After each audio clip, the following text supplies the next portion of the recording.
ఆయనకు పదవి ఇవ్వద్దు. ఆయనకు కనుక మీరు పాలు పతాకము ప్రేమతోటి అభిమానంతో పదవి ఇస్తే కనుక నేను మాత్రం బట్టలు చింపుకుంటా. ఎంతవరకైనా పురస్తే దేనికైనా పురస్తే కొసకు తాడో పేడో తేల్చుకుంటా కాంగ్రెస్ పార్టీలా అని ఒక ఎమ్మెల్యే ఈ రకంగా అంటుండటనులా. ఎందుకంటే ఆయనకు మాత్రం పదవి రావద్దట. ఎవరో ఆయన ఇందాం. ఇప్పుడు పిల్ల తప్పు చేస్తే తల్లి ఒప్పుకుంటుందా? నా బిడ్డ సొక్కం పూస అని ఈ రకంగా చెప్పుకుంటుంది బయట. కానీ తల్లి మరి ఏ రకంగా ఎట్లా ఏంది ఏం కదా అంటే ఎరుకున్నా కానీ లోపల దాచుకుంటుంది. గడియ తల్లికన్నా ఇప్పుడు సొంత పార్టీ మనిషి ఎవరైనా తప్పు చేస్తే ఊకుంటారా? మా పొరగానికి ఏది తెలియదు, మా కార్యకర్త ఏందనుకుంటున్నావు, నిప్పు నిప్పు అని ఈ రకంగా జవాబిస్తారు. అదే పక్క పార్టీ వాడు ఎవడన్నా పుసుక్కున చేరాని పని పొరపాట్లు చేస్తే బారు బోరు బచ్చానపేట అట్ట చేసిండు ఇట్ట చేసిండు అది ఇది అంత చూస్తాం తేలుస్తాం అని ఇక స్టేషన్లలో కేసులు పెట్టుడు, సోషల్ మీడియాలలో నిందలు మోపుడు ఇదే జరుగుతుంటుంది. కానీ సొంత పార్టీ ఎమ్మెల్సీ మీద మన్ను దుమ్ము పోసుకుంటా కాంగ్రెస్ కార్యకర్తల వాళ్ళని ఉసిగొల్పుకుంటా బల్మూరు ఎంకటి మీద నీ దండం పెట్టి నిప్పులు పోస్తుంటులా ఈ మకాన్ సింగ్ ఠాకూర్ ఎమ్మెల్యే. అమ్మ అసలు ఏంది ఏం కథ అంటే ఆయన మళ్ళీ యూత్ ప్రెసిడెంట్గా కావద్దు, రాష్ట్ర యూత్ ప్రెసిడెంట్గా ఆయనే ఉండాలి, నా ఎప్పటికీ వేరే వాళ్ళు లేరా అని గిట్లా కార్యకర్తల్ని రెచ్చగొడుతుండులా ఒక సభల.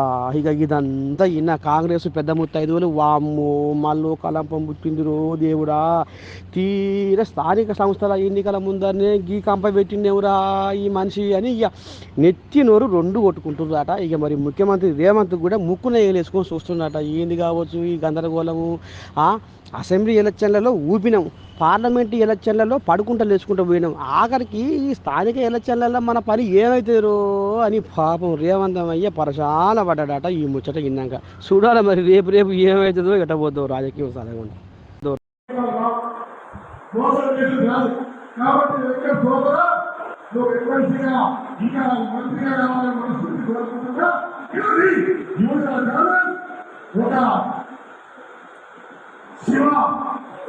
జక్కిడి శివచరణ్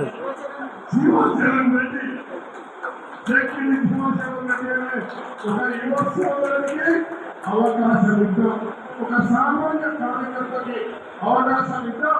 ఈ సిద్ధాంత జిల్లాలో ప్రతి ఒక్కరిని మనం వస్తా ఉన్నాం.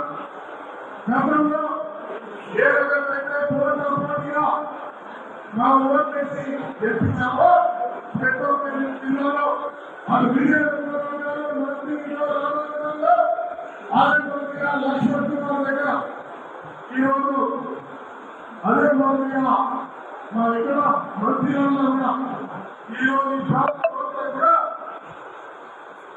శివ